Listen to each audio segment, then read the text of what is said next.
What's up, guys? Joeingram1 here, and we are back for my second episode of my PLO High Stakes Poker Podcast. Call it a PLO cast if you'd like. I'd like to thank everybody for coming back again and watching the second episode. From my YouTube analytics page, I've discovered that 50% of the people that click on this will leave within the first 30 seconds. So I'll give you a few more seconds to leave for those 50%.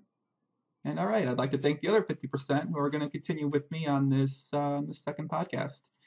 So I've gotten a lot of really good feedback on my first podcast. It has a lot of views, more views than I thought it would get on my YouTube page. You know, it's nearing 3,000, and the guys over at PokerTube featured it on their page as well, which they do poker videos on there that are pretty fun to check out. And they featured my podcast on their front page, and I think that has about 1,500 views on there.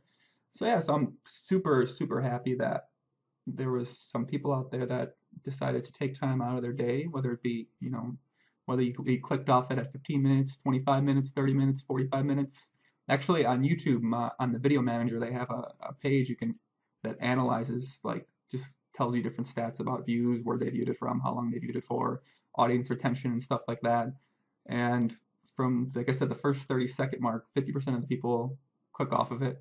And then you end up retaining, or at least for my 48-minute long video, I ended up retaining about 20%, which I think is fucking amazing. I mean, 20% of 3,000 people want to stick around and watch me and listen to me talk PLO for 48 minutes. Thank you very much. I'm pretty flattered. I think that's really awesome. And I'd just like to thank everybody for watching and for the feedback I've gotten through the 2+2 poker forums.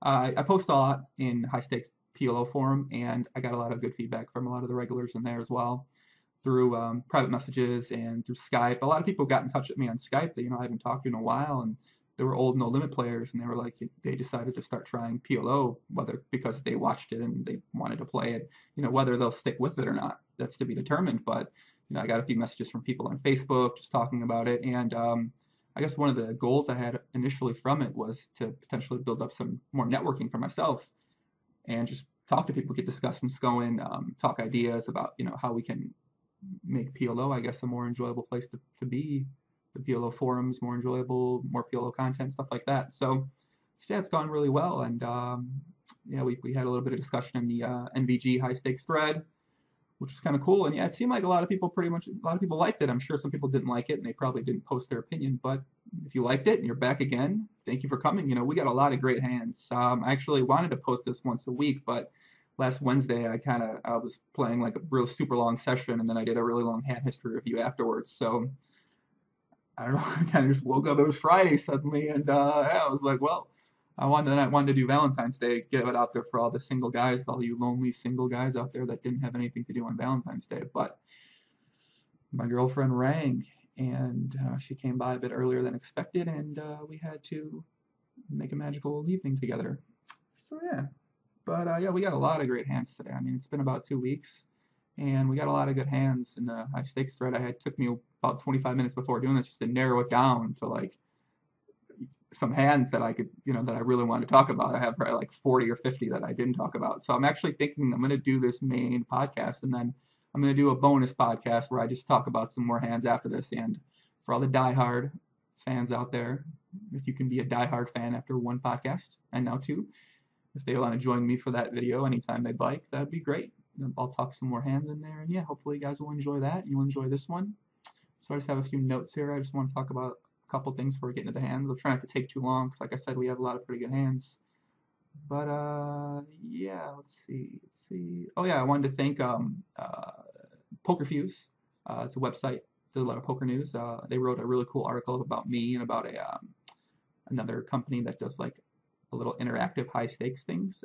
And yeah, I'd like to thank them. They wrote up a really cool little review of the podcast, and I thought the way the writer described the podcast was kind of exactly how I was hoping it would come off to people. So, I'd like to thank him, and like I said, the guys over at PokerTube for putting my podcast up on the featured page. Whether that will be a continued thing, I guess we'll find out. I'm not too sure. And yeah, let's see here. Talk about the ideas that I've gotten from different people. So one of the ideas I've gotten from a bunch of people is they'd like me to talk about my rage stories, because I played poker. Honestly, I didn't do anything. I didn't party. I really didn't do much. I stayed a lot for about 4 years while I was coming up. But then eventually, for about a year and a half, I traveled around the world and I raged. I went to different music fests. I ended up at places that I'll probably never end up at again, raging. And people wanted me to include some of those stories because I have some pretty interesting stories, you probably could say. So I might try to include one or two here and there. Some people wanted to talk about transitioning topics from No Limit to PLO. I thought about that a bit. I'll try to maybe think of some things I can throw in, but off the top of my head, I'm not. I mean, I think there's so much. I don't think there's something like a few minute. I don't think there's like a few minutes I can talk about PLO and cover anything really for the most part. So I'll think about something like that. But I think there's a lot of other great content out there that accurately would describe that as well. Yeah. Oh yeah. One person messaged me. You want to know he follows the high stakes thread and you want to know like a hierarchy of like who are the good regs, who are the bad regs. If there's like a 1 through 50, who's 1, who's 50.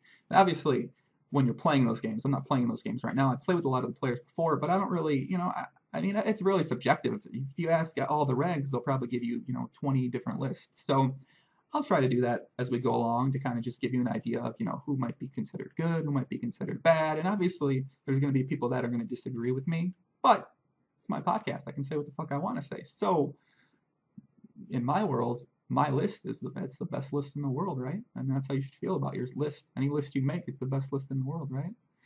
So yeah, so high stakes action this week. Yeah, it's looked okay. It's looked good. There was at one point there was 40 people playing 25-50 Zoom. 40 fucking people. Like I think it was like 43, and that's insane. 43 people signed up for 5K Zoom, and the lineup was there was a higher tier caliber player in there, higher tier on the 1 through 10 list of good to bad, I guess, that I came up with at some point in time in my life that I've now expanded. But yeah, the lineup, there was the good regulars were kind of there. There was mixed in a few weaker regulars. But yeah, it was like a really like mixed lineup, and it wasn't like a super soft lineup as well. I mean, I guess it's soft all things considered, but there wasn't like, a bunch of super fish playing. So, and yeah, like I said, besides that, 5100 is pretty much dead. 5100 doesn't run anymore. Doesn't look like we're going to have many hands from there in the future. We have a few 5100, 100, 200 hands this week. But yeah, let's just get into the action. If I have anything else I want to talk about, I'll just bring it up as we go. It's just 7 minutes and 30 seconds. Yeah, let's get into it. So these first hands are going to have a theme. And they feature one of the more popular players on 2+2 right now, which is Sauce 1, 2, 3. So these first 5 or 6 hands, I'm not going to try to talk about a lot of these hands too much because I want to be able to get through a bunch of hands this week, and I want to keep it within a reasonable length of time. But yeah, this first hand's just going to set the tone of the week for Sauce. Sauce, I mean, you'll see, is must be nice, Okay, so this hand we have Weak Force, who had in a few hands last week. Like I said, pretty aggressive player. Like makes a lot of plays that other regulars wouldn't make. Tries to like bluff in some spots that everyone might not do. Makes some calls some other people might fold. But yeah, so Weak Force opens the button and they're 134 big blinds deep. Sauce 3 bets with 5, 6, 6, 7, which I mean, I guess okay. I don't know. And Weak Force defends, which is pretty normal. The flop, Weak Force flops top 2, and Sauce flops a free 7-high flush draw with 3 clubs. So he decides to check call. I mean, obviously he's got a plan. He's not just trying to make a flush. He has some idea of he's not just trying to get the showdown. He's hoping he check calls and Weak Force checks back the turn, and he can bluff sometimes, or he makes a flush and he can get the showdown and win. But as you'll see, this becomes a common theme. Sauce turns a set. I mean, we'll see. So Sauce turns a set. Weak Force has top 2. Weak Force bets. Sauce check jams, and Sauce holds. So I just wanted to get these. I just wanted to set the tone right there for these next few hands. This hand, Sauce, it's between our friend Sarah Al-Aziz, who, from the hands I've seen this week, he's not going to be playing 5K Zoom much longer. You're probably watching this, but you're not going to be playing 5K Zoom much longer. I mean, I watched some of his videos that he's made. I like him. I don't think he seems like a nice guy from some of the posts I've made, but I see why he was bum hunting for so long, because it's pretty jokes. But yeah, so we got Mama Said TKO, who's just, plays poker. Sauce 817 big blinds, obviously standard, as you'll see by this hand. So Sierra 3-bets aces from the small blind, and Sauce and Mama said knock you out. Call. Flop. Sierra decides not to c-bet here, which I think is fine because he doesn't really flop that much. On the turn, Sauce, man, God. So Mama said decides to lead out with not too much behind. And I think Sierra's jam here is like pretty standard because he's got the top 2 pair. There's probably going to be some draws, a lot of draws actually that Mama said has in his range. I don't talk about range, but he probably has a lot of draws. So Sierra ends up getting in ahead. Obviously Sauce, makes the gin card on the turn, so he gets it all in, and yeah, he ends up chopping it actually, but just want to get these first few hands out of the way. This hand Sauce opens under the gun with 5-7 Jack 9 double suited, 4-handed, seems fine. Dubba, who I played a lot with him before. I don't really have nothing really memorable stands out about him too much. I can't remember much about him. I think I had him labeled like a weaker player, I guess. Whether that's, who knows. But no, yeah, I just found out this one guy. I just posted in the high stakes forum, PLO forum, that this one guy who I played a lot of hands with, 888BBBCCC, is actually one of the guys from 2 Months 2 Million, the Brian Roberts guy, and I was fucking shocked when I found this out because, if you told me, I played a lot with this guy, if you told me that guy was a professional poker player, I would have been surprised. I would have been really surprised. I really had no idea, whether it was the same person playing on that account the whole time, obviously. Who the fuck knows? But yeah, so you never know who's playing on these screens. You never know who's who. You never know who's supposed to be good, who's supposed to be bad. If you're on a TV show, I think you got to be good. So I'm still gonna assume he's good. So anyways, Sauce opens under the gun, 5-7 Jack 9, and double 3-bets with aces. Sauce calls, and Sauce flops. I guess it's not a wrap, it's a gutter. No, it's open ender. My bad. Open ender straight draw. Double pots, and with Sauce having someone to act, he decides to flat call here because he knows on the turn he's just gonna make the nuts and have double drawn dead. So in Sauce fashion this week, he calls and makes the nuts on the turn. And we're not done yet. We're not done yet. So Meats opens aces under the gun here. God, dude, Sauce runs so fucking good. What the fuck? This is real? How good does Doug run? WCG Rider. Jesus Christ. Sauce 3-bets, ace Jack 10, which is pretty standard. Meats 4-bets.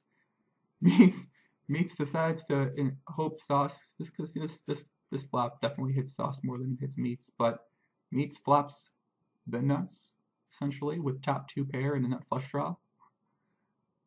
And then Sauce, just bada bing, bada boom, bada bam, motherfucker, he turns the nuts. God, dude, how does it feel? Consistent basis, how does this feel? Meats pots, obviously. Sauce calls. Sauce wins. Okay. I don't know what Meats is. I can't figure that out. He's winning a lot of money. Next hand here is between friend of the podcast, Sketavoy, Andreas. I've actually been talking to him a bunch lately just about different PLO ideas. He runs the site over at nutblocker.com, which is like a PLO community. It's not really a trading site. They do write a bunch of cool articles that are pretty good to read, and they wrote up something about my podcast, and it's definitely like a site if you're kind of new to PLO, you should check out for sure because they have some pretty cool content over there, and I think in the future he's looking to make it into something. What his vision is for the website. Yeah, I guess we'll find out, but it's definitely like a site that I'll probably to be associated with just because I'm PLO, he's PLO. You know what I mean? I think there's some things we can probably do together in some fashion that would be entertaining as far as PLO goes. But yeah, so he's in this hand, and he opens a Badoogie, or I guess what is the hand called again? All one suit, Jack 5-6-3. I guess that's fine. Very aggressive blinds. That might be a hand he can fold, but he opens. Sauce 3-bets. Can't fold the 3-bets at PLO, high stakes. So he calls, and Sauce hits a bad flop first hand. He flops top set with a gutter and backdoor clubs and backdoor hearts. What the fuck? Is this guy real? Jeez, man. Really? Scarefully flops bottom two? The backdoor flush draw? Yeah, right. Yeah, right. So Sauce check calls. Sauce takes a lot of really creative lines, I must admit. Well, he also never gets bad fucking turn card for his hand, really. So that's why you can take these creative lines. Never runs bad, really. So on the turn, God, what, like, just pots the turn when Skirboy makes a flush draw. So yeah, I mean, I don't really want to go too much into these hands, but Skirboy plays fine. I mean, his Sauce hand looks kind of like aces, just hoping for a safe turn card. Obviously, he doesn't have aces. He has top set with a gutter. And Skirboy, yeah, I guess I really didn't look at the rivers in a lot of these hands. I just looked at the flop and turn in a lot of the Sauce hands. It looks like some of he chops. I mean, obviously, he wins some of them, but he does end up losing some of these hands. So maybe he doesn't run that good. But yeah, let's see this next one. Ooh. Now, I tried this play this week, and this play didn't work for me. So I literally tried this exact play. So K.R.Mont opens the cutoff. K.R.Mont, friend of the podcast, semi-friend of the podcast. Had a rough week, man. Didn't include a lot of K.R.Mont hands in this podcast, but he had a rough week. Keep your head up, K.R.Mont. Stay off the drugs if you're doing those down in Mexico, buddy. Those hookers and drugs will get you, I promise you. But Darien three bets he three bets the small blind with Queen 9 10 2. Darien, he's like a dub kind of guy. A lot of these guys are like they're reds. They're not bad players. I had them labeled as weak, but like without table ratings, you don't really know who wins a lot, who loses a lot. So whether he's a winning player or losing player, I'm not sure. I've seen him play well. I've seen him play bad. So, but I mean, I've played well. I've played bad myself. So people can still be considered good or bad or whatever, just because they can play good or play bad sometimes. So obviously everyone has their own opinion about everybody else. So a lot of people think I was pretty bad at one point in time, which I definitely was. I was raging a lot during that time. Lost a lot of money. K.R.Mont, lay it off, buddy. Stairs, put it down. But Darien three bets and Sauce flat calls with ace, king, king, 8, and to no one's surprise, Sauce flops top set. So, and obviously, Darien flops a wrap and a 10-9 flush draw. So Darien C bets and Sauce. This is where I tried this week. Sauce decides to flat call here, which, like I said, these first few hands I'm not going to talk too much about. I just wanted to show the run god of Sauce here. But he flat calls and Darien makes another bet on the turn, which I think is pretty fine. Sauce jams it in and yada yada yada. He wins again. Now this hand is where we're going to start talking a bit more about the hand. So this hand's probably one of the more interesting hands of the week, actually. So Belitos opens middle position with Queen Jack 7-6 double suited. Seems fine. Belitos. I'd be interested to see his graph so far at 2550 zoom. So Sauce three bets.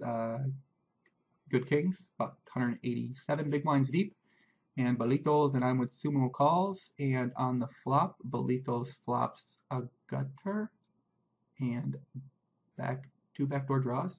So Sauce check calls here, which I think is fine, because I think his hand gets kind of gets a little bit tricky to play on some turns when if he bets and Belitos raises.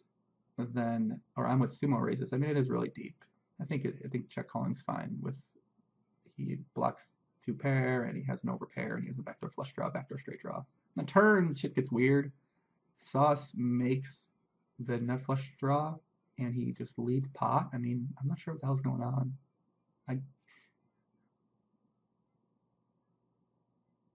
don't know, man. Okay, whatever. Sauce bleeds pot. Belitos calls with obviously a worse flush draw, two gutters, no pair. And on the river, God, man, Sauce runs so good. That's the perfect card for Belitos to have to bluff. Or I guess he doesn't have to bluff. I mean, I think the bluff's bad. I don't know what Belitos is representing he has. If he had any two pair, he probably would go all in on the turn. If he had like ace 10, or even like ace 5, he might go in on the turn. If he has ace 5, which you think he might have, he might not bet that on the flop. Probably would bet ace 10 on the flop. We might not. But yeah, Belitos decides to go all in, and Sauce calls. I think I watched his hand in real time, and I think his call. I think his call's good because I don't know what Belitos is representing. He has that he wouldn't go on the turn with. I don't know. I think it's a hand of Belitos. I've played hands like this before. I think it's like Belitos is just like fuck this, fuck this guy. I'm not folding. And I get in that. I've gotten that mood. I still get in that mood all the time. Like I'm not. When I hate you, I'm not folding you at all. I'm sure you might get a lot of money from me, but I'm gonna beat you sometimes, and I'm gonna be ecstatic about it because I can always make that money back. I would. My mindset was when I played these games was if I made a bad call, I didn't care because I could always make it back. If I wanted to play, if I needed to drop down to 510 and play 1,000 hours in a week, I'd do it if I really wanted to. So, I still don't really care about losing money, to be honest with you. Just you can make it back. You got to work harder. Instead of working 4 hours a day, I'll work 8 hours a day. I'll make it all back. I made it all back, thousands of times. So I think this is kind of one of those hands where Belitos is just like, you know what, I'm making a hand against this guy. And then on the river, he's just like gets fed up. He's just, I'm gonna bluff him. Now obviously Sauce just, sees what's the cards or something, and he just pots the turn. God, is Sauce the best? He must be. Might be. And yeah, so we're gonna get off the Sauce hands now, and we're gonna go into our one of the sponsored part of the podcast. These next few hands are sponsored by YOLO. You only live once, so live it up. And there's actually 4 hands we're going to go over, and I haven't really picked one to represent our YOLO hand of the week. But clearly we have a listener of the podcast, Dracone19408, and he must follow me on Twitter because I've been really putting out there that 4-5-6-8 is a magical. I mean, it's such a magical hand. God, I love the hand. I love 4-5-6-8 so much. I swear to God, I'll take 4-5-6-8. Put a gun to my head if I miss. I'm not folding. I don't care. But Dracone kind of might have misapplied. It's 4-5-6-8, bro. It's not 3-5-6-8. Okay, so when you're listening to this, just try to adjust. I mean, it looks like the hands played okay for you though, so maybe you're doing something right. But yeah, Dracone makes a standard open under the gun with 3-5-6-8 with 1 suit. Sera El Aziz 3 bets, Ace Jack 7-8 double suited, 80 big blinds effective, and on the flop, Sierra flops nut flush draw with middle pair, and Dracone flops bottom 2 pair. He decides to check call, which I guess that's okay. Who knows? Roll the dice, whatever comes out. On the turn, Dracone makes full house, Sierra makes trips, and Dracone check raises all in, and yeah, he wins. Okay, pretty good hand. Now Dracone decides to play 3-6-7-8, which thank you for listening, Dracone. I'm really happy that you're thinking about ways to modify my theory about 4-5-6-8, and I really appreciate that there's somebody out there trialing and erroring my theory. So thank you very much. So Meats opens under the gun with double suited aces. Oh yeah, Meats. Talk about Meats for a second. This guy's fucking crushing, man. Most of the hands I've seen, I don't know who this is, but I mean, I've played with him before a bit. I don't remember him being like such a boss, but it's like really takes really kind of creative lines from what I'm seeing. Obviously, I've seen maybe 60, 70 hands. I kept the table open. I looked at some hands, just pick out some hands for the podcast that I wanted to use, and this guy's crushing, man. He always has a monster stack. I mean, you could have monster stacks and not be winning. I've had 2,000 big blinds at a table and been down, a massive amount for the session. But it looks like that Meats is just really poning it up, man. He's doing really well. Him, Ravenswood looks like he's crushing. I really like Ravenswood. I like watching his game. He impresses me a lot. Sauce obviously crushing. He's probably up like $1 million this week. The last 2 weeks at 2550 Zoom. And yeah, so Meats opens under the gun here, double suited aces. Dracone, very, very standard 3-bet to build a pot with a premium hand. Jet 3, 6, 7, 8 with 1 suit. Meats 4 bets. And Dracone obviously calls. On the flop, Meats flops nut flush draw with backdoor nut flush draw and bottom pair. And what's my boy have? He's got two pair. Friend of the podcast, Dracone. He's got 2 pair and an open and a straight draw. and he gets it in and wins. So nice hand. And he plays these hands really well. I'm really impressed by Joeingram playing the 3-6-7-8 and the 3-5. I like it. Now, the fuck? What? All right. Well, Fedas71, who I'm assuming is a weaker player, is in this hand with Palitos and the Legend Gene rocking his 40 big blind stack as usual, I guess it seems like in these games. So Fedas, no, this guy doesn't listen to the podcast. 2-6 opens up 2-6-8-9 double suited under the gun. Isolating Genes in the big blind, it looks like the weaker player at the table. Okay. Bolitos flats on the button with aces. Bad aces, but I guess it's okay. Genes, oh, he probably, yeah, I guess, never mind. I don't want to say that. Genes, 3 bets, pretty good hand in the big blind. Double suited ace, king, queen, 8. Fearless obviously has to call. 40 big blind's effective. Once you open 2-6-8-9, you can't fold it. You can't raise 2-6-8-9 under the gun with the intention to fold it to 3 bet. That's for sure. That's just spewy. Don't do that. Bolitos back 4 bets.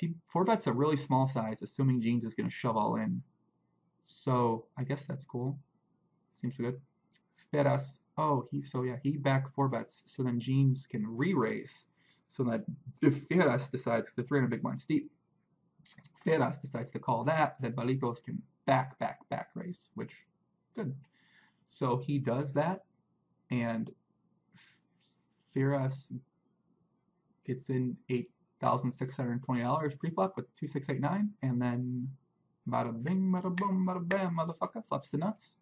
And Bolitos has 3% on the flop. Nice hand, Bolitos. And it looks like Fedas scoops most of it, but Genes wins. He wins 1. Yeah, he won 1. Next hand here. What the? Yo, this one's crazy too. I don't know what the fuck's going on in this hand. So we got Supernova 9, Donnie's third. Happy's still around, man. He seems like he's doing pretty well in these games. Plays really well. Played with a bit with him during my last time online. He was playing really well. It seemed like he was just getting back online and started off playing again PLO at 5-10. He used to play really high stakes, and I think it's pretty impressive that he's been able to, that it was essentially kind of started back at not lower stakes. 5-10's not low, but it's lower as compared to some of the, for some people they're just not able to do that. They're not really able to re-motivate themselves in a way to, start back at a lower limit and just, work your way kind of back up in a way, but also be content with that. A lot of people just can't handle that at all, and I think it's pretty impressive that, also he's American, representing for the Americans, that he's been able to do that. And, it looks like he's, obviously, the results are who knows. I'm just going from, a few hand sample, but, it seems like he plays really well. And it's definitely pretty impressive that he's, back at the 25-50. And I'm guessing if 5100 ran, he'd probably be back playing up there too. But as games look right now, it looks like 25-50 is going to be the highest thing running for a while. But yeah, so he opens the button with ace king 2-3, 1 suit. Damche, legend. Damche, very legendary PLO player. He just followed me on Twitter. I talked to him on there, and I never thought he was real. I thought he was just like a I don't know. I didn't think it was like a person with actual logic. But I guess he plays tournaments too. Must win tournaments. But he 3 bets 5-8-9-9 double suited, 124 big blinds deep. Donnie calls, and now shit gets weird. So Damche flops a 9 high flush draw. He c bets, and Donnie's got, I guess we'll call him Supernova to make things easier. He flops backdoor straight gutter bottom pair backdoor flush draw. On the turn, I don't know. I see merit for Damche leading. Pot, I guess, okay, is a good size. He still has a pair of 9s and a 9 flush draw. He doesn't have a strong hand, but I guess maybe, I don't know. I guess Supernova maybe thinks he can bluff some diamonds when check 2, but I don't know if I like his call on the turn. But if you make the nuts a lot, you can call the turn because he makes the nuts on the river. And Damche, I don't know what the fuck he's doing. Bro, I don't know what he's doing. He pots. And, yeah. I don't know. Trying to get through these hands quick here on the 30-minute mark. I think we're making some pretty good time. Right here, so I saw this guy, Manix16, playing longtime 2+2 or Alex KP at some of these heads-up tables. And if you're playing Alex KP at 5100 heads-up, this guy's got to be terrible because Alex KP is massive 100. If he's playing 5100 for Alex KP, this guy had to be terrible. Holy shit. But we like you, Alex. We like how you post fun. You post some fun shit. Post more. But this is between Lamasau Shedu. Play with him a lot.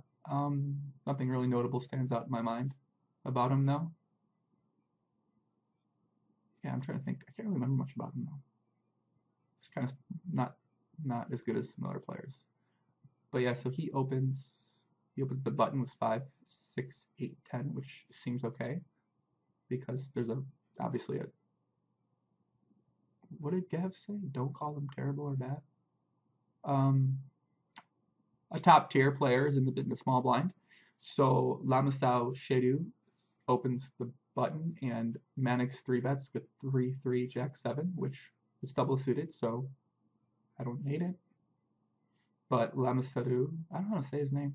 Lamasau Shedu calls. Manix hits a slightly bad flop first hand, but he's got 2 backdoor flush draws, which is good. So he bets and Lamasau calls with a pair of 8s, a middle pair. Whatever, man. Fuck knows. Lamasau turns the nuts kind of with a jack high flush draw, so he pots, and other guy has 2 pair and gets it in. I don't know what the fuck is happening here. Well, it's 25-50? No. Well, whatever.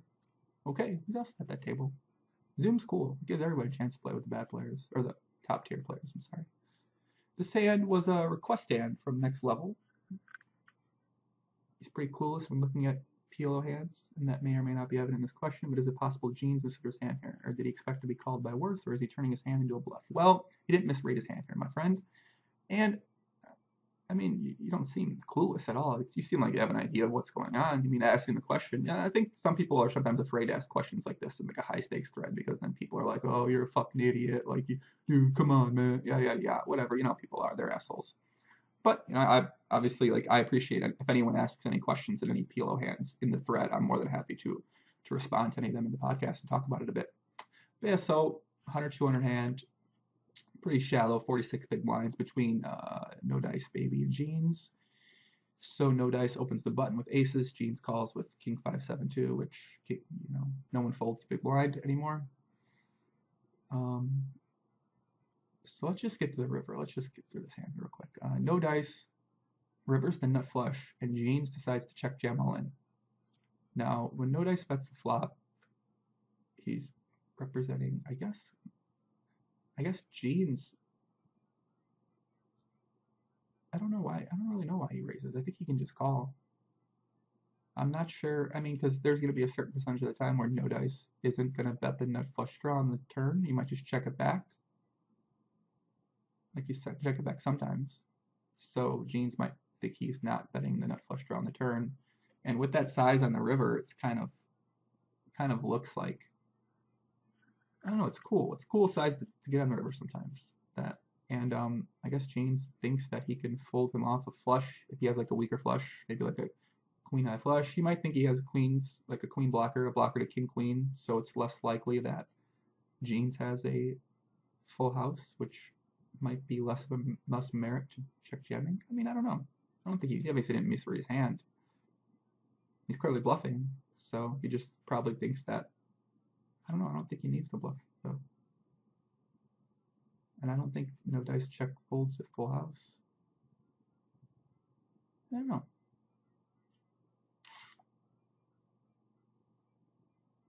Yeah, I'm sure they have some crazy dynamic between each other too. So. Yeah, where are we at here? 35 minutes. Let's try to speed it up here.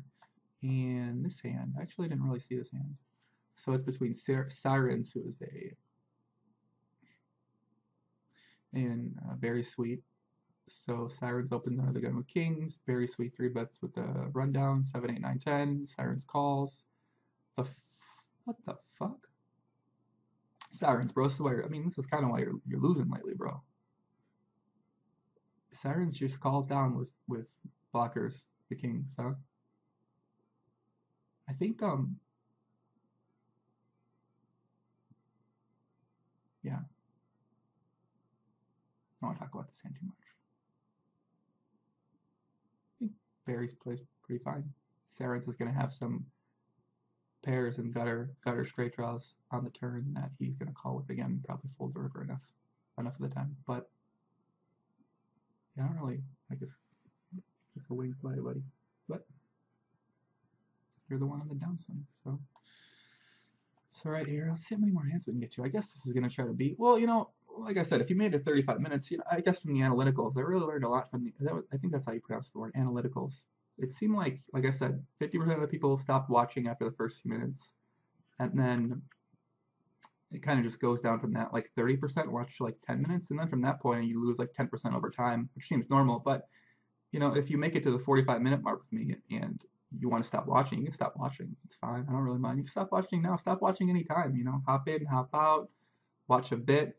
Don't remember to watch it ever again. I think that's pretty cool. But I'm just going to record this one. I'm going to get through some of these hands. It might be like an hour long, but we have a lot of cool hands that I wanted to talk about. And for like the 15-20% that make it to the end, thanks for sticking around this far.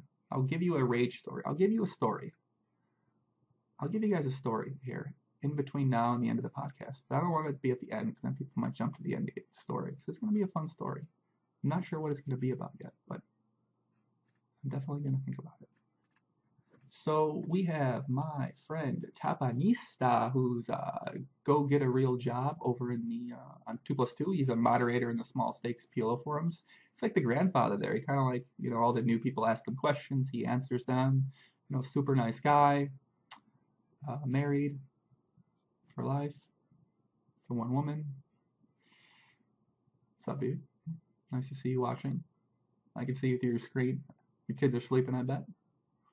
Wife's in bed. You're up on the computer watching my podcast. Thank you. But this hand's cool. Yeah, this hand's sick. This hand shows Ravens, but he takes some like really creative lines. So he raises under the gun with Ace King 8-8 double one suit. Lily Tapanista calls with 3-6-7-9 on the button. He loves to call. It's four-handed. I think his call's okay. I don't know if I like it a lot, but flop, Ravenswood flops top set, and Tapa flops bottom middle pair with backdoor straight draw. So they all check, which is fine. I think Tapa could bet on the button, but he decides to check. On the turn, shit gets interesting. Ravenswood decides to bet out, and I think we talked about this hand, me and him did, but it's kind of interesting. So he raises the turn, and I guess when he raises the turn, he's trying to get value from like overpair with a flush draw, because that's kind of what Ravenswood hands looks like. He looks like he has aces kings or like a nut flush draw or something like that. Like most hands, like 9-10 something would probably bet the flop. So most of the time. But like I said, he takes some creative lines. You never know what he has, which is kind of cool. But the raise here on the flop by him is questionable. I think he can just call as well. He's got to open and straight draw and two pair. It's not the strongest two pair. I think he gets it in really bad often. And Ravenswood decides to go all in and tap up calls. I don't think there's any merit. Yeah, I don't think you can raise fold the turn. I don't know.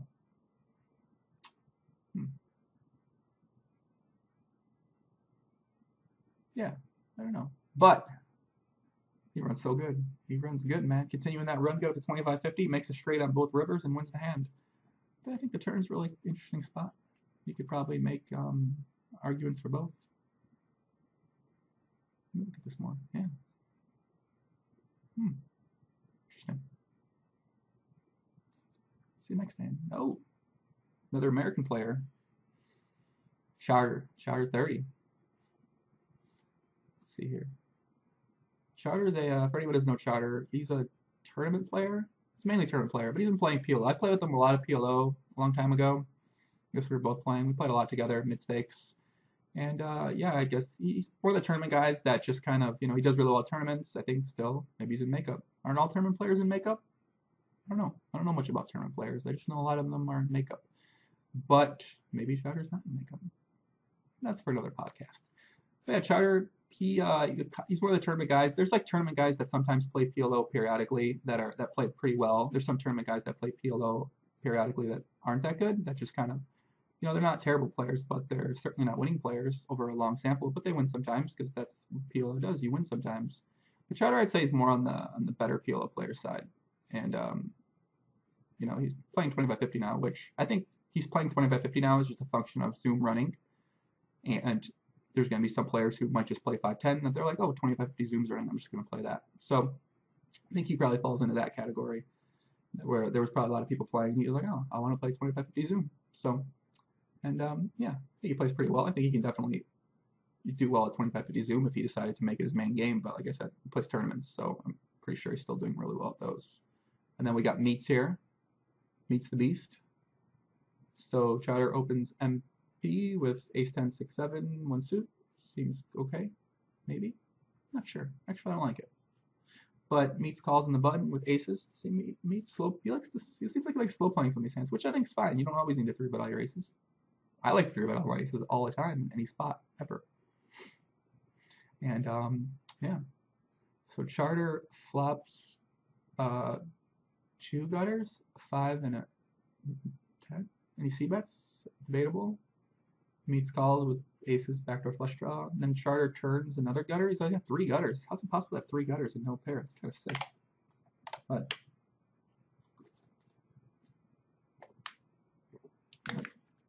Chowder bets again. And I think his bet's fine. 3 gutters. Can't fold 3 gutters. I'm not trying to check fold 3 gutters. Meats calls with nut flush blocker and a gutter himself and aces. He has showdown value too. On the river, Chowder rivers one of his straights and Meats decides to bluff. Now, I don't know. I don't know if I like his bet. I mean, he's got a queen blocker. It has some merit, but I guess his bet's okay. Yeah. I guess his bet's okay. Obviously, Chowder calls. They're folding, but his bet. What do we think about his bet? I think he has showdown. I actually don't think he has showdown. I think he can get Chowder to fold some 2 pairs, but I'm not sure which 2 pairs Chowder has that he will fold. That he would open middle position. So maybe he wants him to fold 8-9, like a 10 blocker. I don't know. I don't even know if he folds 8-9. I guess he folds 8-9. Does he bet the turn with 8-9? I don't know. So many questions. We need answers. Next hand. Oh, so we're gonna use a Stars Group player. This is a hand sent to me by my friend Donk Predator, who is probably one of the high stakes PLO regulars now that I've known the longest, which actually goes back to my 50-cent dollar no limit full ring days. So we used to, when we were both like crazy and pretty psychotic, we used to always talk shit to each other a lot, like in chat, on table ratings. Like we used to talk so much shit to each other, and I'm not sure even why it started. I don't know. We were both like really crazy, and yeah, we always got into these like crazy like battle. I think we played some, and I'm pretty sure he pwned me hard at no limit, which surprise, nothing's changed. He pwns me hard at PLO too, but yeah, then he kind of moved up gradually. I kind of moved up a little bit at no limit, and then eventually he started playing PLO, and it's been just fucking dominating ever since. Probably one of the better regulars in the games, in my opinion.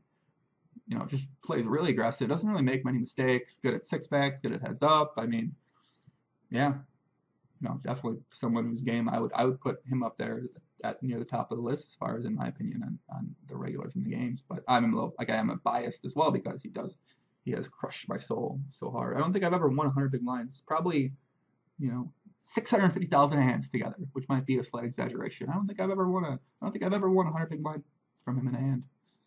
It's impressive, Donk Predator. It's impressive, buddy. Fucking fuck do you do it, man? Like a mini sauce. Oh, okay. I have to look around my cam, but this hand. So this hand accurately represents Donk Predator's career at PLO. So he told me player 4 is Catermont. Ooh, Caramont. We already talked about him earlier in the podcast, buddy, but Tranquilo. He opens player 5 flats, player 1 who is tilt like me, short stacker, tilt like me. One of my somebody I've known a long time as well. I've known in PLO tables a long time as well. Me and him used to have a very interesting dynamic as well, where we were both really crazy PLO players. The theme is I was crazy. I'm probably still crazy a bit, but I was really crazy before. Like I said, I didn't care if I lost money. I'd go all in with anything. I didn't give a fuck, man. And felt like me didn't give a fuck either. So I wish Stars had the chat because it was crazy. But they started playing again. He's been running really well. He had like a 40K day at 2.5 Zoom, which is just fucking insane. A 40K day. He played for like 2 days. What the hell? Bro, what kind of sick Adderall they got over there in that country, Norway, man. What kind of crazy fucking dude makes 40K at 2.5 Zoom in a day? 40K at 2.5 Zoom? Is this a fake video? What the hell? Impressive. But yeah, he's been moving up. He's like half stacking 2550 Zoom, which I try to tell him I don't think it's good, but I think he's better full stack player. But he seems to be doing well so far. But he flats the button and Donk Predator 3-bets aces, which I think's fine for a few reasons. But he 3-bets and Caramont black calls. They're about 200 big blinds deep, and kind of expected tilt like me goes all in. Now here's where the hand gets interesting. So Donk Predator goes all in, and then Caramont decides to call, which obviously essentially is all in. And this is going to not be a surprise for anyone that's played against Donk Predator, but he flops the nuts with a redraw to a royal flush. And he obviously pots for the last 1,500 to Caramont calls, and he shows down a very questionable queen 4-5-7 double suited. Now,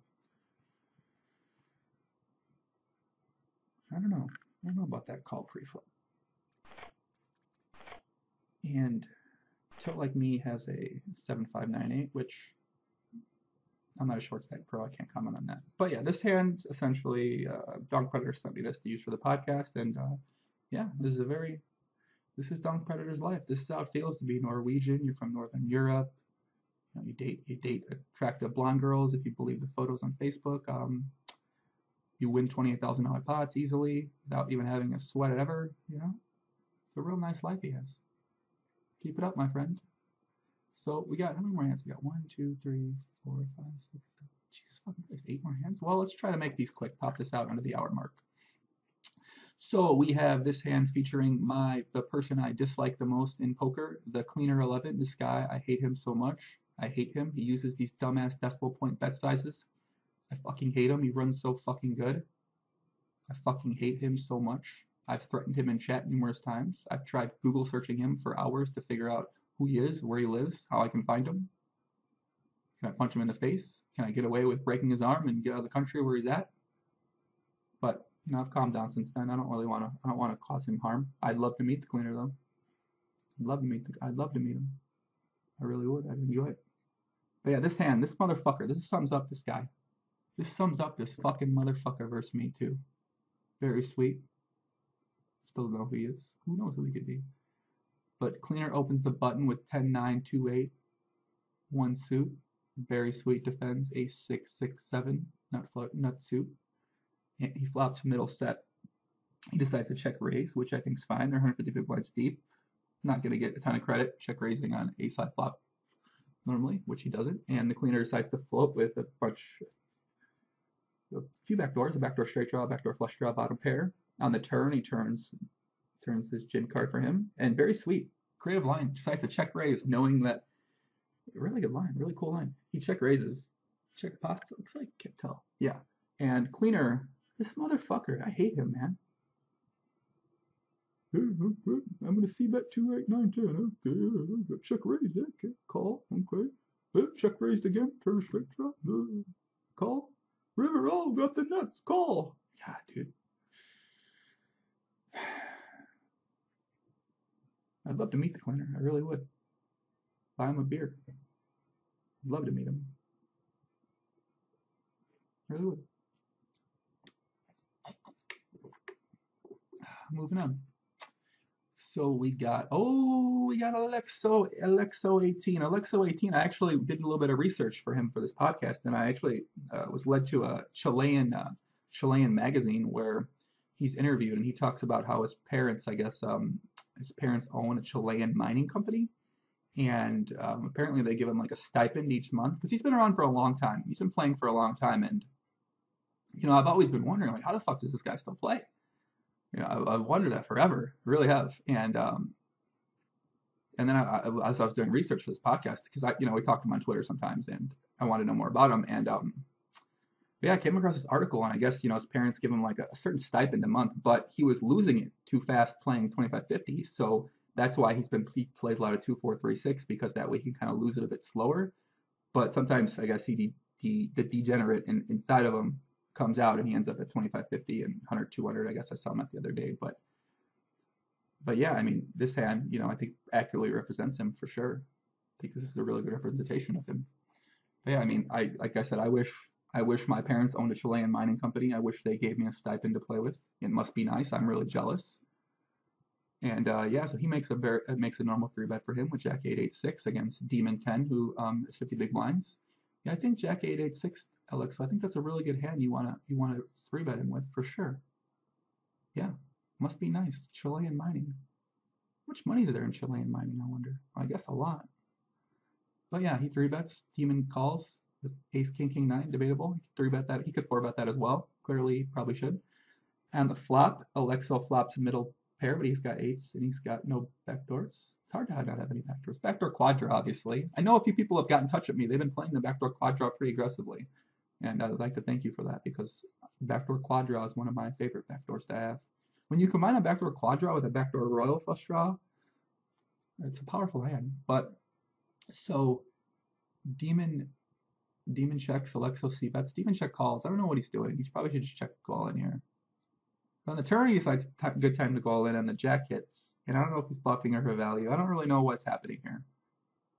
But Alexo calls, and this is what the fun about PLO is. Like sometimes people, like players that aren't good, can win, which is cool. Like that's the fun in PLO is that you can have a guy like Alexo, just win sometimes, which is cool. That's why he plays 25-50. It's why he plays 100-200, takes a shot there. Is because sometimes you can't lose all the time, and he wins. Nice hand, buddy.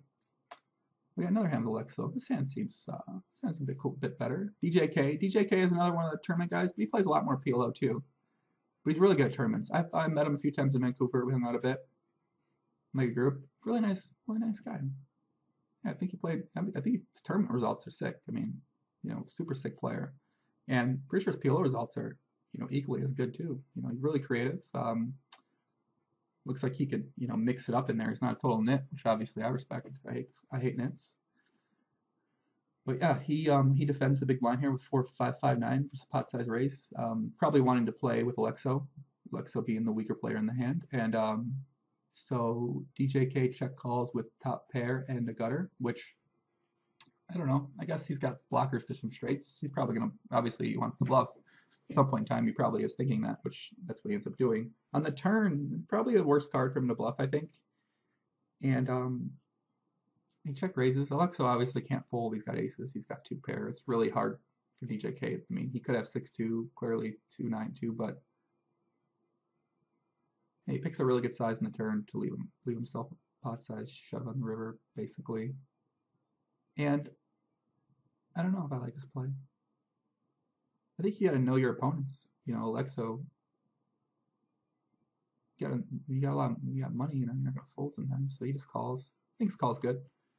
I don't necessarily like the raise. He's really representing a very narrow type of hand here. So, but I mean, it's obviously like it's sick. It's not sick. It's good to sometimes do this because that way you could have anything. You just have to block it with a 9, which gives it a bit more merit. But I don't necessarily think Alexo is going to fold like an overpair often enough to make it good. But it's probably debatable. So let's see here. We got let's see a few more hands here. Let's see what other hands we got here. We got this one. That hand's the coolest hand of the week. This one, I don't want to talk about that one. Morgoth. Wow, what a joke he is. That hand and all right, well, let's just go back here. All right, so I just want to put this hand in there because King of the Sea is a longtime 2+2er. Recently binked a tournament score for a few $100,000. Congratulations, my friend. He sends me the most interesting early morning Skype messages when he's living in Thailand, and he likes to have fun. Likes to have fun, and he sends me some interesting messages on Skype. That's for sure. Please keep sending me the messages. I much enjoy them. They're they're very fun. I highlight them. I live in the suburbs. Like I said, I'm married. Essentially, I live in the suburbs, and it's I live in vicariously through you, my friend. So Caramont opens under the gun here. King C King 3 bets. Ace Ace King Jack, very good hand. Hillary flat calls King Queen 9 10. Okay. On the flop, C King decides to check back, which I don't know if I agree with, but I guess it's okay. On the turn, Hillary leads out, which I guess is fine. He has it. It's fine, yeah. And King of the Sea calls, obviously. There's not many hands that beat him. I mean, he's probably calling the turn to fold some rivers. Just make a decision on the river. There's no real reason to raise, so obviously not folding. On the river, Hillary decides to pot the 8. And now I talked about this hand with a few people, and I guess I think Caramont posted that there might be a few different people playing the Hillary account too, or just maybe 2 people or something like that too, but who knows. So this bet on the river, boys.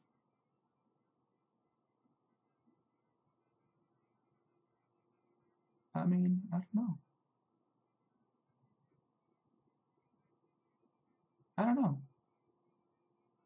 C King obviously calls. Why would you not call? Not really many hands that can beat you here. I don't know. What the fuck? Come on. Let's go to over Hillary hand first. I don't think he's actually doesn't. It's kind of normal. But yeah, so I just want to go to the standard quick. So Morgoth's terrible. So he's like a short stacker guy, but he played the most fucking terrible hands ever this week. I've seen so many hands where he just makes the dumbest plays ever. So Morgoth is going to teach you guys how to misuse blockers here. So Morgoth opens the button with King 5-5-3, Hillary 3 bets, Ace King 10-4, which seems okay. Morgoth defends, and Morgoth flops blockers to a straight. And what? So I don't know what is going on. Like, what is Morgoth doing? I mean, he turns in a flush draw, but you probably shouldn't be like, what's he doing? I don't know this guy, dude. There was like 5 hands I didn't include that I'll probably include on the second podcast by him, but like he makes equally as baffling plays as this, like even more baffling. But Rivers the 3? I didn't even see that. That's so sick. God, Morgoth, what the fuck? I guess he has. What a baffling player. But yeah, so this is the. I'm probably gonna wrap it up with. Oh, this play is just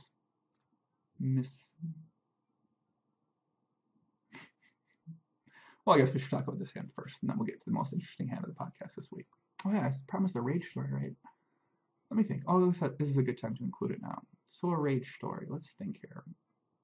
Let's think. Well, I'll just give like stories. There might not be necessarily be rage stories, but I'll tell about the first time I went to a nude beach, right?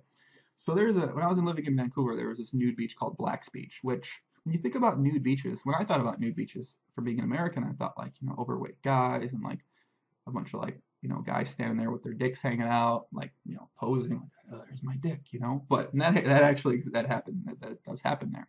But I was surprised by how many attractive women there were there with their shirts off. So, but anyways, so there was this restaurant, like a little burger place down the street from my apartment in Vancouver. I used to always go to, and there was this woman that worked there. She was the manager, and she was maybe late 30s, who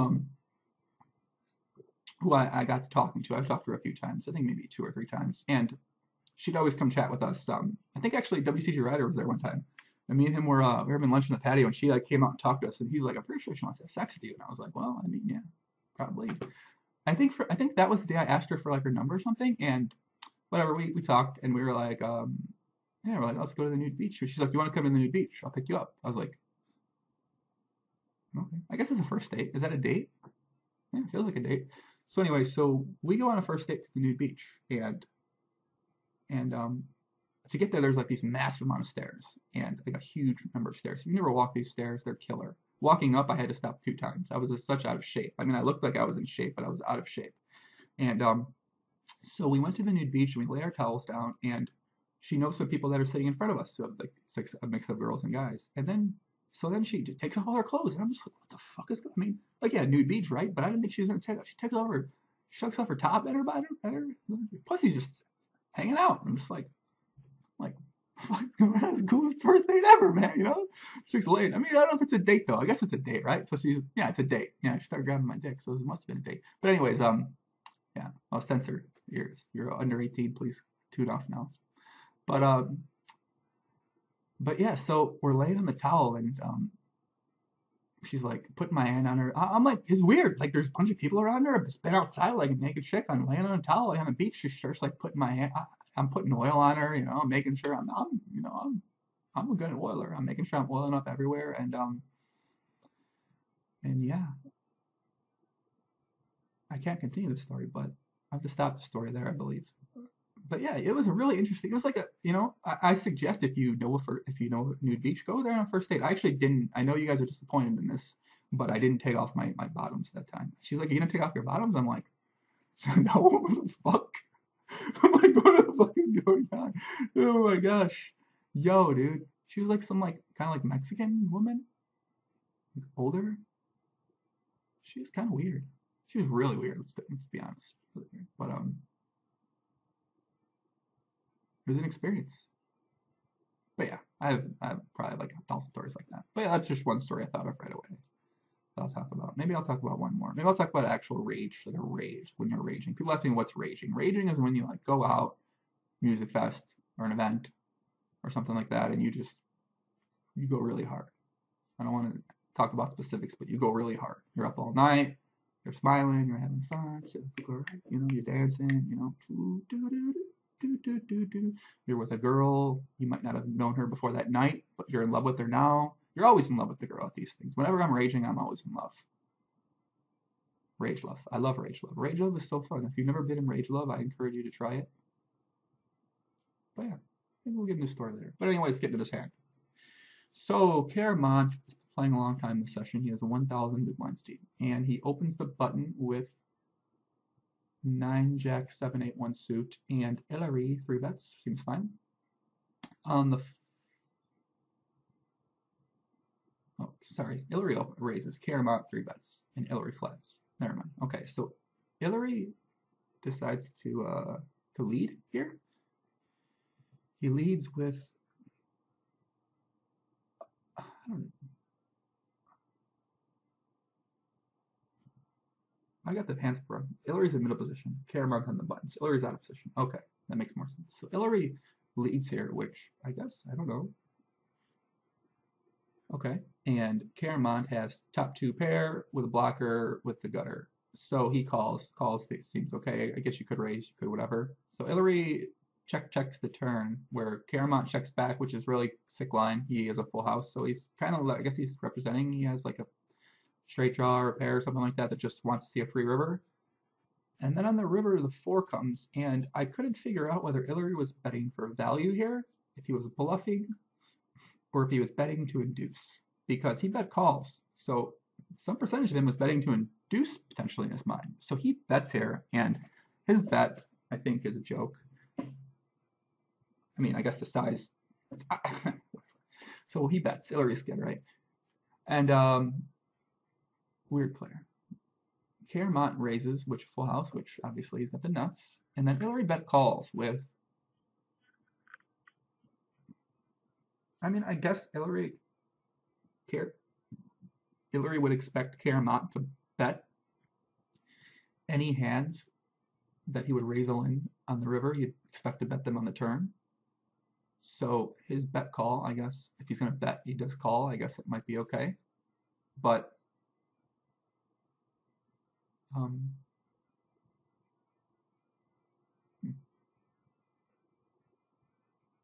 Hillary he plays questionably, that's for sure. Whoever's playing on the Hillary account this week plays very questionable.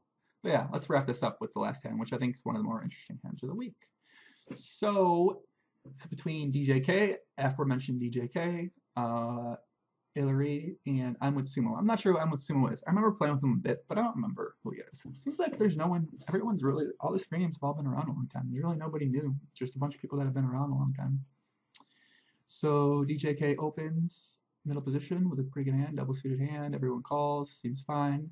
The flop, this is like a sick, this is a really sick spot. So Hillary and I'm with Sumo are 200 big blinds deep here. Now, Hillary leads out with a nut flush draw and a gutter, which is good. I'm with Sumo has top set with a 9. He decides to raise here, which I guess that seems okay. But DJK, so this is what I was thinking in this hand when I was watching this hand. So when I'm with Sumo raises here, he's really deep. I mean, he's kind of representing the hand he has. He's representing the hand he has. He's representing the nut flush draw. Both of those hands are unlikely to fold to an all into DJK. So I was trying to think. I mean, like you have a wrap and a straight flush draw. Like, can you ever really get it in that bad? I wish I could see the percentages here. I wish I like would have done these, but it's like, can you really ever get a wrap and a straight flush draw in bad from DJK standpoint? But I was trying to think, like, I kind of just like calling in a way, which is weird, but I don't necessarily, I guess he probably thinks he has some fold equity too, which probably is true. So he raises, which, you know, it's fine. You can never really go wrong with raising that. Oh, there's equities at the bottom. Never mind. So he's got 29% on the flop, which I'd be curious to see if it was just, I wish I could run a range, just like, well, I think maybe I'm with Sumo probably has some, like, you know, I don't know. I don't think I'm with Sumo raises like a king high flush draw with like straight draw too. Like I don't know. It's a very interesting hand. The size is small too. I don't, you know. It's a very interesting spot. I thought about this for a while, and I'm still not sure like what I like to do with all the spots. I mean, obviously I'm with Sumo spot. Put it in and pray, but so Hillary here is he makes the weirder hand. So he's got the gutter and then a flush draw, and so he calls here. I don't understand why he calls. I guess he wants to fold. I don't understand why he calls. It doesn't make sense. Because I doubt I mean, I don't know. I mean, he's got the nut flush draw, but you put in $411. I guess you want to put in $9,600 more here when two people are showing massive amount of strength. You can obviously assume some of your outs are gone. I mean, I don't know. You have the nut flush draw though. It just seems like I don't think 200 big blinds. Well, I guess he doesn't always know he's going to put 200 big blinds in, but even 130. I mean, man, I don't know. I guess if from all positions you have a wrap, you can't go wrong. You have nut flush draw, you can't go wrong. You have top set, you can't go wrong. But this is probably the most interesting spot of the week, and you know I don't really know. I say you know a lot. I'm sorry. I saw that when I watched it back, but yeah,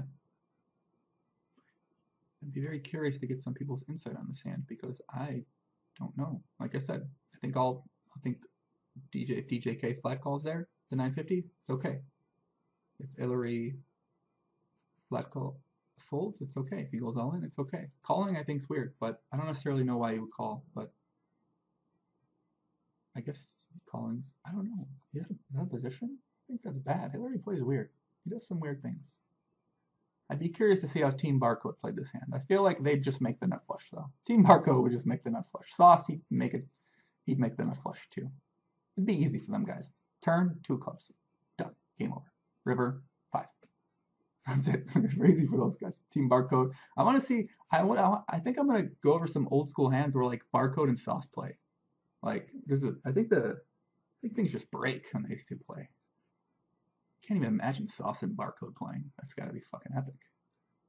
Just like top set versus redraw constantly. Like,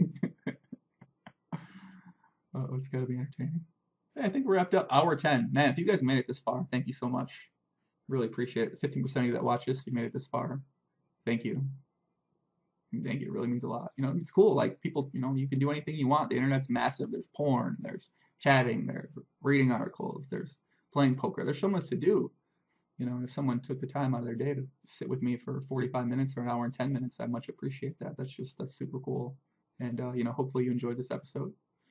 And I think I'm gonna do a part two, but it's like a bonus, so you don't have to really watch it. But if you like what you want to hear, if you have some free time later in the week, this weekend or something like that, then you know, go ahead, feel free to watch part two. But if not, you know, I'm pretty sure I want to do this as a weekly thing, and I don't really want to do it as 2 weeks. Like I like doing it weekly. I really I do enjoy doing this. It's kind of fun, just talking about hands, and plus, like I said, the networking it brings up is really cool because I've had conversations with so many people this week. Just like you know, get reacquainted with old people, like, and they're playing PLO. You're talking with them, you're helping them out, kind of thing. And you know, I do like helping people out. I don't necessarily like posting strategy, but I do enjoy helping people out, especially my friends.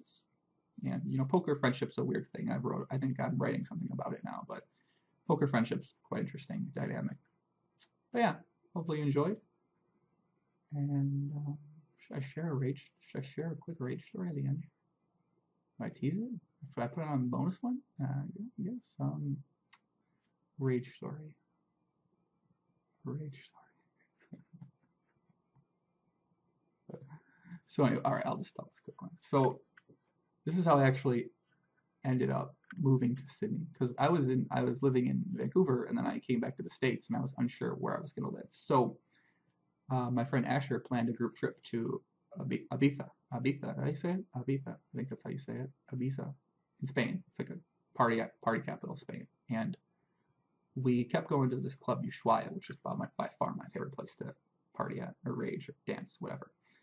And it's like an outdoor place. So we got a table a few nights, and the last night we got a table there. I was just like wandering around. I was feeling more comfortable in my setting. I'd been there like 3 times, so I was feeling a little bit comfortable. I think I had like my white Gucci loafers on. Just wow, God, what a fucking legendary outfit that was. White Gucci loafers, no socks, like white short. Like what color were shorts? White. God, no, it weren't white shorts. I wasn't white, and that's like a big Euro thing, I think. What was I wearing? I was wearing like a white cotton see-through shirt, like kind of unbuttoned. What a legendary outfit. But anyways, I'm like wandering around the VIP area. You know, we're on ecstasy and we're like, you know, hanging out, whatever. And I go to this table in the back and there's 2 guys there, and I start talking to this one tall girl. She's like standing up dancing, and I'm like, hey, what's your name? She's like, my name's Stephanie. I'm like, what's your name? I'm like, my name's Joe. Where are you from? I'm Australia. And we get to talking, we get to dancing. And I think she said I'm not sure if she said she had a boyfriend or not. I can't remember. I mean, she had a boyfriend though, which is probably a bad sign. Oh yeah, girl tip, hashtag girl tip here. If you ever meet a girlfriend who has a boyfriend and you two end up hooking up, if you decide to date her, she's probably going to cheat on you or do the same thing to you how she met you. That's what happens. That's what girls do. Like a lot of guys, they meet a girl, they meet a girl and she's got a boyfriend, and the girl's like, you know, my boyfriend, our relationship sucks. Like he doesn't treat me nice. You know, we don't have sex. You know, he can't fuck. I said, you know, 4 times there. But you know, these girls are everyone that's listening to this, that's still listening, has heard this before. These girls, they're always complaining about their fucking relationship. Like, break up, bro. You don't like it, for real. But so the girl, you know, they tell these guys that about all this stuff, and the guy's like, well, I'll save you. Come with me. And they go with them, and then they get upset when the girl does the same thing to them. Like, what did you expect? This actually ended up happening. The girl pretty much kind of did this very similar thing to me that happened when I met her. I couldn't be mad. I mean, how can I be mad? Sure, I like end up moving across the world for someone, but I can't be mad about it. I knew this was going to happen. She did it to me when she met me. Like, I can't be surprised that some girl was essentially did exactly the same thing. But anyway, so I meet her. We start dancing, talking. Her friends are fucked up. They're like really fucked up. So she's like, I want to go to this place called, I think it was called Amnesia. And Neo was playing there, which is like an R&B artist, which is kind of weird because it's all dance music. But he was playing some of his dance songs. And she's like, I want to go see Neo. I'm just going to go by myself. I was like, well, I'll go with you. And she's like, okay. So I tell my friends, I'm like, yeah, I'm going to go to this club with this girl in this country I've never been to. Because YOLO. I was like, fuck it, YOLO. I think a few days before I decided to embrace anything that came. I was just like, I'm going to say yes to everything that happens right now. I was tired of saying no. I was so nitty. And so me and her like did some X, and then we walked her friends back, and her friends were like, you know, I think, yeah, I like this guy. You should go hang out with him. And she's like, okay. And I'm like, okay, that's weird. Australia people are cool. So then we took a cab to this place, and we had like, man, God, what a sick fucking night. Holy shit. Probably one of the better nights of my life for sure. This place. Just like dancing, a little bit of loving, a little bit of rubbing, a little bit of touching, a little bit of this, a little bit of that. It was epic. And it was so epic. In fact, the next day when she woke up, we went back to the place we were staying at. We like went on the beach. We were like hanging on the beach, hanging in the dungeon. This place I call the dungeon. And yeah, she woke up the next day. She was going to Barcelona the next day. I guess they were going to Barcelona for a few days, and then they were going to go to Belgium for a music fest. And I'd never been to a music fest. I didn't know what a music fest was. So they're like, oh, we're going to Belgium for a music fest. I'm like, oh, that's cool. Like, that probably is fun. I mean, I didn't know what that meant. She's like, so somehow the idea of me going to Barcelona came up. So I decided to go to Barcelona. I just left my friends. I was like, yeah, I'm going to go to Barcelona. They're like, okay, whatever, bro. Deuces. Because it was like a mixture of guys and girls. I wasn't making a good impression on the group at that time. I was like kind of an asshole at that point. I was really like closed-minded. I wasn't really into making friends. I didn't know how to make friends at that point in time in my life. And so I went to Barcelona, and she met me at the place, and we spent some time in like a hostel and went around Barcelona. We hung out with the other friends, and they were going to Belgium for the Tomorrowland. Ended up being Tomorrowland, which obviously it's like the biggest music festival in the world. I had no idea. So she's like, "Do you want to go to Belgium?" I was like, "Yeah, I'd love to go to Belgium." Oh, let's go, let's do it. You know, often you find like something like this, right? This is like what you dream. They write books about this. They make movies about this kind of thing, right? I wasn't worried. I didn't really think about anything bad happening, anything like that. Which probably in retrospect now, I've read a lot of Reddit, which is all gloom and doom. And yeah, so I went to Belgium with them. We got a hotel, and I got our own room, and we went to this Tomorrowland. And that's actually how my essentially rage life was born. Was going to this music fest, having this experience, talking to the people, seeing the people. It was like the coolest thing I've ever done in my life, basically. And at some point in time, we got to talking like, what if I moved to Sydney? Because when you play online poker for a living, you can move anywhere you want. That's the joys of online poker. So, we'll cut the story there. But yeah, so that's one of my rage stories I've had, and yeah, hope you guys enjoyed it. Thank you guys for listening this long. If you listened to the Rage podcast, or if you listened to the Rage story rather, let me know. Give me some feedback on this podcast, what you guys thought, good, bad. You can talk to me on Facebook, talk to me on Twitter at Joeingram1, my blog, Liquid Poker. Yeah, hopefully if you're seeing this on PokerTube or if you're seeing this on YouTube, thank you for watching, and join me next week. Or, sorry, I'm going to make part 2. Join me in part 2 in a second.